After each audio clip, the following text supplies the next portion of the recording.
नमस्कार, मैं मनोज विश्नोई और इस रेड प्लस न्यूज़ पर आपका बहुत स्वागत है। और सबसे पहले तो बीकानेर से आपको एक छोटी सी अपडेट दे देते हैं। खेजड़ी बचाओ आंदोलन अभी भी जारी है।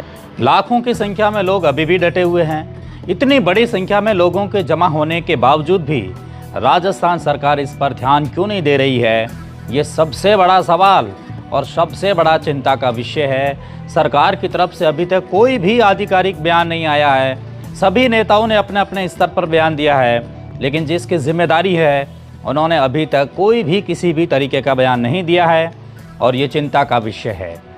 हमारी इस पर विशेष नज़र रहेगी कि क्या होगा क्या नहीं होगा।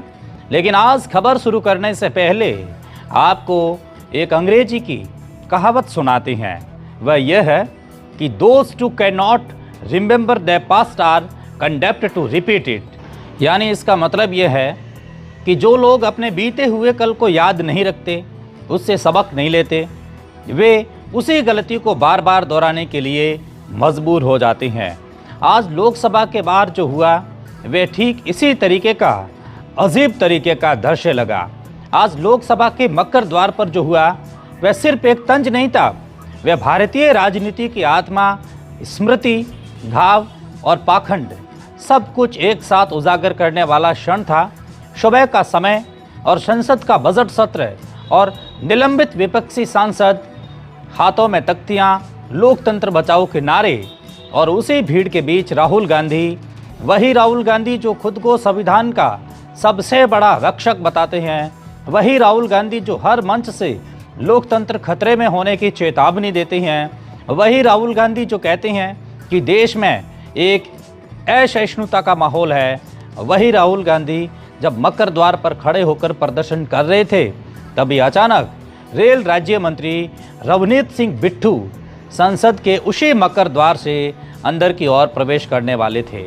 और तभी जैसे ही वे बिट्टू अंदर जा रहे थे तभी राहुल गांधी की नज़र बिट्टू पर पड़ी और राहुल गांधी ने मुस्कुराते हुए, व्यंग्य कसते हुए, कैमरों को जानते हुए और इतिहास को भूलते हुए ये कहा कि ये देखिए मेरे एक और गद्दार मित्र जा रहे हैं। अब सवाल ये नहीं है कि ये वाक्य क्यों कहा गया, सवाल ये है कि ये वाक्य किसने कहा, कब कहा और किसके लिए कहा है। राहुल गांधी ने बिट्टू को गद्दार कहा। ये वही बिट्टू जिनके पिता बेअंत सिंह आतंकवाद के दौर में पंजाब के मुख्यमंत्री थे, वही बेअंत सिंह जिन्होंने पंजाब को खालिस्तानी आतंकवाद से मुक्त कराने के लिए अपनी जान दे दी थी, वही बेअंत सिंह जिनकी शहादत को पूरा पंजाब जानता है, और वही परिवार जिसके शरीर पर आज भी गोलियों के निशान हैं, वही परिवार जिसने 1984 के बाद भी कांग्रेस के भीतर रहकर देश को जोड़ने की कोशिश की, और आज वही राहुल गांधी जिनके राजनीतिक डीएनए में 1984 की स्याही आज भी सूखी नहीं है, वही राहुल गांधी एक शहीद के बेटे को गद्दार कह रही हैं। ये कहानी यहीं नहीं रुकती हैं, राहुल गांधी आगे भी बढ़ते हैं, हाथ मिलाने की कोशिश करते हैं, कैमरे चल रहे हैं, मैसेज जाना है, छवि बनानी है, लेकिन बिट्टू उनसे हाथ नहीं मिलाते हैं। और यही वो पल है जहां राजनीतिक एक का ड्रामा या इतिहास की दीवार से फिर से टकराता है। बिट्टू हाथ नहीं मिलाते हैं क्योंकि उनके लिए यह एक सिर्फ हाथ नहीं था, यह स्मृति का अपमान था, ये शहादत का मजाक था और ये उस दर्द को कुरेदना था जो सिख समाज आज भी ढो रहा है। और फिर बिट्टू बोलते हैं, और जब बिट्टू बोलते हैं तो वह कोई प्रेस नोट नहीं था या कोई प्रेस नोट को नहीं पढ़ते, वे अपने खून की आवाज़ सुनाते हैं और वे कहते हैं कि वे समझते हैं कि सबसे बड़े देशभक्त वही है। मेरे पिताजी ने शहादत दी, मेरी पार्टी में यही लड़ाई थी। अब आप सुनिएगा कि बिट्टू ने क्या कहा था और क्या नहीं कहा। आ रही है, जहाँ सुनी जा रही है, तो वो क्या है, यही जब मैं पार्टी में था वो समझते हैं भी सबसे बड़े देशभक्त हम ही हैं। मेरे पिताजी ने शहादत दी, तो मेरी पार्टी में यही लड़ाई थी भी मेरे दादाजी सरदार बेअंत सिंह, जो आपने आग लगाई थी पंजाब में, ये कांग्रेस पार्टी और गांधी फैमिली ने आग लगाई। हमारे सबसे बड़े गुरुद्वारा, पवित्र गुरुद्वारा गुरु ग्रंथ साहब जी के वहां पे अंगों में गोली लगी। दरबार साहब गोल्डन टेम्पल में और ढह ढेरी कर दिया और हजारों सिखों को, पंजाबियों को इन्होंने निशाना बना बना के उनका कत्ल करवाया, हमारी बहनों माओं के साथ मर्डर करवाया। मैं वही कह रहा हूँ, मर्डर करवाया। तो ये, और मेरे दादाजी थे, इनको यही तकलीफ थी भी अगर राजीव गांधी जी का नाम शहीद लेना पड़ता है तो साथ में शहीद आजम सरदार बेअंत सिंह भी कहना पड़ता है। मैं भी उस परिवार से आता हूं, ये तकलीफ है। अगर एक शहीद का पोता, जितनी देर मैं आपके साथ था तो ठीक था, अब अगर मैं बीजेपी में हूं तो आप मुझे इस शब्दों से संबोधन कर रहे हैं। वेदना पीड़ा, और उसके बाद देखो ये अपने आप को समझते क्या है, ये चीज कह के मुझे हाथ आगे कर रहे हैं जैसे कोई शहंशाह हो, जैसे कोई, मतलब वो समझते मालिक ही हम हैं इस दुनिया देश के। तो आपने सुना कि बिट्ठू किस तरीके से प्रतिक्रिया दे रहे हैं, लेकिन ये बयान सिर्फ जवाब नहीं था, यह आरोप पत्र था, ये याद दिलाना था कि इतिहास का वो पन्ना था जिसे कांग्रेस हर चुनाव में फाड़ना चाहती हैं। बिट्ठू आगे कहते हैं कि अगर राजीव गांधी का नाम शहीदों में आता है तो सरदार बेअंत सिंह का नाम भी लेना पड़ेगा। और सबसे बड़ा सवाल और सीधा सवाल है, क्या कांग्रेस तैयार है ये मानने के लिए कि देशभक्ति पर उसका एकाधिकार नहीं है?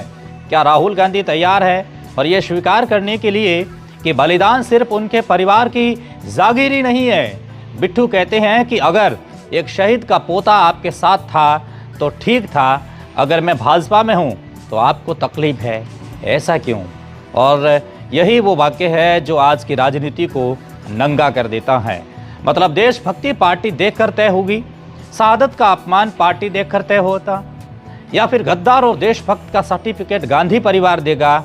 और फिर बिट्टू का सबसे तीखा वार आता है जब उन्होंने हाथ मिलाने के लिए बढ़ाया तो मैंने कहा कि आप देश के गद्दार हो जो रोज सेना के खिलाफ बात करते हैं, मेरा गांधी परिवार के वारिस के साथ हाथ नहीं मिलेगा।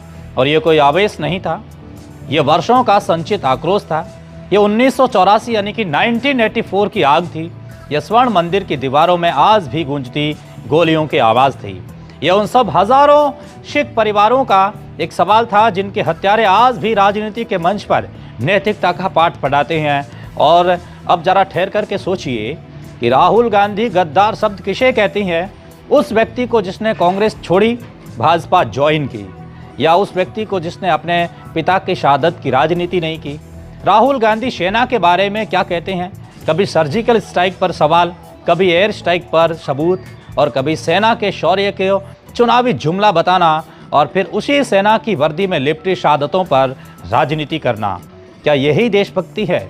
राहुल गांधी जब मक्कर द्वार पर खड़े थे तो वह लोकतंत्र बचाने का दावा कर रहे थे, लेकिन उसी लोकतंत्र में असहमति रखने वालों को गद्दार कह रहे थे। यही विरोधाभास है और यही कांग्रेस की असली समस्या है। और यही कारण है कि आज राहुल गांधी की बातों का जवाब सड़कों से नहीं, संसद के द्वार से, शहीदों के घर से और इतिहास की राख से आ रहा है। और यह सिर्फ राहुल बनाम बिट्टू नहीं है, यह कांग्रेस बनाम उसका अतीत है, और यह नैरेटिव बनाम नेशन है, और ये वोट बैंक बनाम बलिदान है। और सबसे बड़ा सवाल यही है कि क्या राहुल गांधी कभी 1984 के लिए बिना शर्त माफ़ी मांग पाएंगे? क्या वे कभी ये स्वीकार करेंगे कि देशभक्ति का सर्टिफिकेट देने का अधिकार उन्हें नहीं है? क्या वे समझ पाएंगे कि हर भाजपा नेता गद्दार नहीं होता और हर कांग्रेस नेता देशभक्त नहीं होता? मक्कर द्वार पर जो हुआ वह एक दृश्य था, लेकिन उसके पीछे जो सच था वह बहुत गहरा है। और यही सच आज देश को जानना चाहिए, क्योंकि जब इतिहास को भूलकर राजनीति की जाती है तब ऐसे ही वाक्य निकलते हैं, मेरे गद्दार मित्र। और जब शहादत को पार्टी की चश्मे से देखा जाता है तब हाथ मिलाने से पहले आत्मा मना कर देती है। और शायद यही भारत की लोकतांत्रिक चेतना की सबसे बेहतरीन और सबसे सच्ची तस्वीर है। और आज की दूसरी बड़ी खबर यह है कि सरहदी जिले बाड़मेर से एक ऐसी खबर निकल कर के आती है जो शोर नहीं मचाती, नारे नहीं लगाती, लेकिन सीधे दिल और दिमाग दोनों पर दस्तक देती है। खबर उस मुमताज़ की है जिसने बिना किसी विशेष रियायत बिना किसी शोर शराबे के और बिना किसी लाग लपेट के सिर्फ मेहनत, हौसले और सपने के दम पर इतिहास रच दिया है। बाड़मेर के शिव विधानसभा क्षेत्र के छोटे से गांव जुनेजे की बस्ती से निकल करके मुमताज जुनेजा राजस्थान पुलिस की वर्दी पहनने वाली मुस्लिम समाज की पहली बेटी बन गई है। सवाल यह है कि जब सीमाओं पर चुनौतियां हो, समाज में रूढ़ियां हो, संसाधनों की कमी हो, तब कोई भी बेटी अगर खाकी वर्दी का सपना देखे तो क्या वह सपना पूरा हो सकता है? मुमताज इसका जवाब है। मुमताज ने बीते दिनों राजस्थान पुलिस कांस्टेबल की ट्रेनिंग पूरी की और आज उसे जैसलमेर में तैनाती मिली है। वही जैसलमेर जो सिर्फ रेगिस्तान नहीं बल्कि राष्ट्र की सुरक्षा की पहली पंक्ति हैं, और अब उसी पंक्ति में एक मुस्लिम बेटी खड़ी हो गई है खाकी वर्दी में, वो पहली पंक्ति में, और आत्मविश्वास के साथ पिता महरूम लतीफ़ खान जुनेजा का सपना आंखों में लेकर, वह पिता जो शायद आज इस दुनिया में नहीं है लेकिन जिनका सपना आज राजस्थान पुलिस की वर्दी में सांस ले रहा है। मुमताज़ की कहानी कोई एक परीक्षा पास करने की कहानी नहीं है, ये वह कहानी है जो दूसरे प्रयास में मिली सफलता है, और ये कहानी है हार से हार न मानने की। ये कहानी है उस जिद की जो कहती है कि अगर पहली बार नहीं हुआ तो दूसरी बार होगा, लेकिन आखिरकार ज़रूर होगा, लास्ट में तो ज़रूर होगा। बाड़मेर में या बाड़मेर से पढ़ाई पूरी करने वाली मुमताज़ ने अंग्रेजी साहित्य और राजनीति विज्ञान में मास्टर ऑफ आर्ट्स किया, बीएड किया, यानी दिमाग में किताबें थी, दिल में देश था और आंखों में खाकी वर्दी पहनने का एक सपना और एक जुनून था। अक्सर कहा जाता है कि अल्पसंख्यक समाज की बेटियां आगे नहीं बढ़ पाती। सवाल यह है कि क्या बेटियां पीछे रहती हैं या उन्हें पीछे रखा जाता है? मुमताज़ ने इस धारणा को भी चुनौती दे दी। उसने साबित किया कि मौका मिले तो शहरत का इलाका भी सपनों की नर्सरी बन सकता है, और जुनेजों की बस्ती से जैसलमेर की तैनाती तक ये सफ़र सिर्फ मुमताज़ का नहीं, ये पूरे मारवाड़ की उन बेटियों का सफ़र है जो आज भी सोचती है, क्या वर्दी हमारे लिए है, क्या पुलिस हमारे लिए है, क्या देश की सेवा हमारे लिए है? मुमताज़ का जवाब साफ है, हाँ और सिर्फ हाँ। ये सफलता सिर्फ एक नौकरी नहीं, ये एक संदेश है। ये संदेश उन परिवारों के लिए हैं जो बेटियों के सपनों से डरते हैं, और ये संदेश उन बेटियों के लिए हैं जो हालात से डरते हैं, और ये संदेश देश के लिए हैं कि भारत की खाकी वर्दी किसी महज़ब की मोहताज नहीं होती, वह सिर्फ जज्बे की पहचान होती हैं, पहचान करती है। और जब सरहदी इस बाड़मेर की एक बेटी ये कर सकती हैं तो सवाल अब ये नहीं है कि कौन कर सकता है, ये सवाल यही है कि कौन रोकेगा। और आखिर में हमेशा की तरह विज्ञान से जुड़े कुछ रोचक तथ्य आपको ज़रूर बताते हैं। इंसानी शरीर में किडनी ऐसी मशीन है जो बिना रुके, बिना छुट्टी और बिना आवाज़ के जीवन चलाती हैं। आपकी दोनों किडनियां मिलकर हर दिन करीब 180 लीटर खून फिल्टर करती हैं, यानी जो खून आपके शरीर में घूम रहा है वह दिन में लगभग 50 बार किडनी से होकर के गुजरता है। हैरानी की बात यह है कि हमें सिर्फ एक किडनी जिंदा रहने के लिए काफ़ी होती हैं, और वही एक किडनी धीरे धीरे अपनी क्षमता बढ़ाकर 2 की कमी पूरी कर लेती हैं। मतलब शरीर को हालात के हिसाब से खुद को अपग्रेड करना इस किडनी को आता है। किडनी सिर्फ पेशाब नहीं बनाती, वे आपके ब्लड प्रेशर को कंट्रोल करती हैं, हड्डियों को मजबूत रखने वाला विटामिन डी सक्रिय करती हैं, और शरीर को ये बताती हैं कि कब लाल रक्त कोशिकाएं यानी कि आरबीसी बनानी है। और अगर किडनी एक दिन काम करना बंद कर दे तो शरीर के भीतर जहर जमा होने लगता है, और इसीलिए किडनी को शरीर का सबसे बड़ा सफाई कर्मचारी कहा जाए तो गलत नहीं होगा। और अब आइए त्वचा पर, जैसे हम अक्सर सिर्फ एक सुंदरता से जोड़ लेते हैं, जबकि त्वचा शरीर का सबसे बड़ा अंग है जिसे हरफनमौला अंग कहा जाता है।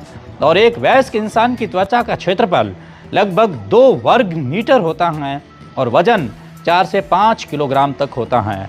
त्वचा हर 28 से 30 दिन में खुद को पूरी तरह नया कर लेती हैं, यानी आप हर महीने नई त्वचा पहनते हैं लेकिन पहचान वही रहती हैं। त्वचा के अंदर लाखों पसीने से संबंधित ग्रंथियां होती हैं जो सिर्फ ठंडा रखने के लिए नहीं बल्कि शरीर से जहरीले तत्व निकालने के लिए भी काम करती हैं। आपकी त्वचा सूरज की रोशनी से खुद विटामिन डी बनाती हैं, मतलब धूप आपके लिए दवा भी हैं, खतरा नहीं। त्वचा का रंग खून की वजह से नहीं बल्कि मेलानिन नामक हार्मोन के पिगमेंट से तय होता है। और ये वही मेलानिन त्वचा को कैंसर से भी बचाता है। यही वजह है कि गहरी त्वचा वाले लोग तेज़ धूप में भी ज़्यादा सुरक्षित रहते हैं। आपकी त्वचा हर स्पर्श को एक जैसे नहीं समझती। उंगलियों और होठों की त्वचा सबसे ज़्यादा संवेदनशील होती हैं, क्योंकि वहाँ नर्व एंडिंग्स की संख्या सबसे ज़्यादा होती हैं। और अब एक झटका देने वाला सच, आपकी त्वचा पर हर समय लाखों बैक्टीरिया रहती हैं, लेकिन वे दुश्मन नहीं, वे सुरक्षा कवच है। वे बाहरी कीटाणुओं को अंदर घुसने से रोकते हैं, यानी आप अकेले कभी नहीं होते। और आखिर में समझने वाली बात यह है कि किडनी और त्वचा दोनों बिना बोले काम करती हैं। दर्द होने पर भी ये याद आती हैं। सवाल यही नहीं है कि जो अंग बिना शिकायत जीवन चलाते हैं, क्या हम उनकी देखभाल उतनी ही ईमानदारी से करते हैं? सवाल ये भी है। रेड प्लस न्यूज़ से जुड़ने के लिए बहुत शुक्रिया।